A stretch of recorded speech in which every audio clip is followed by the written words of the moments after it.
Hello বন্ধুরা, নতুন একটা ভিডিওতে তোমাদেরকে স্বাগতম। গীতা ধারাবাহিকের আরও একটি নতুন পর্বে দেখা যায় যে গীতার কিছু না করতে পেরে গীতার বাবাকে মারধরের পাশাপাশি গলায় কুকুরের বেল পরিয়ে অপমান করে ধীমান সেন এবং কিরণকান্তি ব্যানার্জি, আর তার সাথে ছিল কৃপান।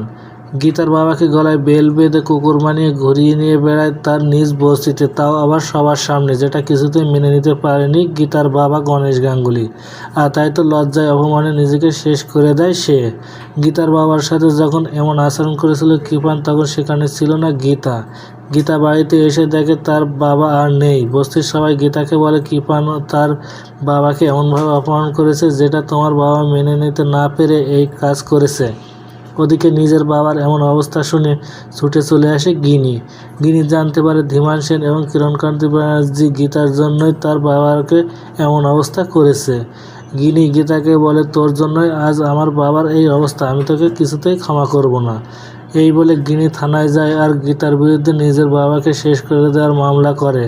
আর কিছুক্ষণ পর পুলিশ এসে গীতাকে অ্যারেস্ট করে। তাহলে কি এবার অ্যারেস্ট হওয়ার পর জামিনে মুক্তি পেয়ে নিজের বাবার উপর ঘটে যাওয়ার অন্যায়ের প্রতিশোধ নিতে পারবে গীতা?